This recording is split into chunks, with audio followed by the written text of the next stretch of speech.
Pag okay na ang lettuce natin, ilagay na natin ang iba pang mga sangkap. Napakadali at napakasimpleng gawin. Lettuce salad kayo dyan. Healthy food muna tayo, mga katara. Dahil ready na ang lahat ng ating mga sangkap sa ating gagawing lettuce salad. Tara, umpisa na. Atin munang hiwain ang lettuce, ang bida sa ating salad. Pero hinugasan ko muna ng mabuti ang lettuce. Pagkatapos natin hiwain, mga katara, ang lettuce, isunod na ang ibang sangkap.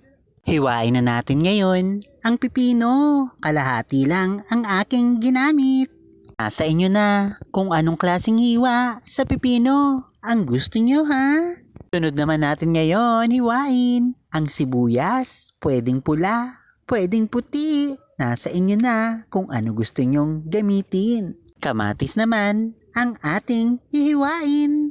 Nasa inyo na kung anong klaseng hiwa sa kamatis ang gusto nyo para sa salad.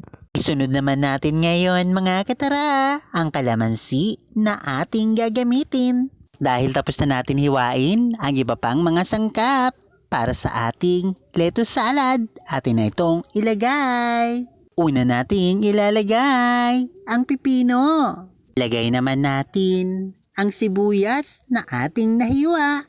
Atin nang ilagay ang kamatis. Napakasarap nito dahil pulang-pula ang kamatis. Ngayon naman, maglagay na tayo ng tuna.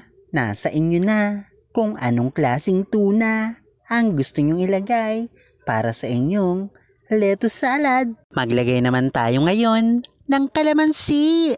Maglagay naman tayo ngayon ng pamintang durog. Lagyan na rin natin ito ng konting asin at maglagay ng asukal. At ngayon naman, mga katara, ilagay na natin ang bread pan para sa ating lettuce salad. Ito ang huling sangkap na ating ilalagay. Alipas nga ng ilang saglit pa, ready na ang lettuce salad natin. Napakasimple, napakadaling gawin, napaka-healthy pa ng lettuce salad natin. Kaya gawin mo na din. Ito na, mga katara. Ang hinihintay niyong lahat, ang inggitin ko kayo. Dahil tikiman time na.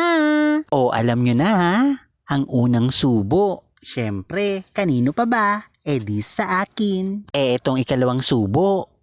Para kanino pa ba? Para sa inyo na. Ang ikatlong subo. At ang ikaapat na subo. Para sa akin. At para sa inyo naman, mga katara. Kaya ikaw, mag-subscribe ka na para updated ka kapag may bago kong mga video. Kaya mag-like ka na, mag-comment ka pa at pakishare na rin ng video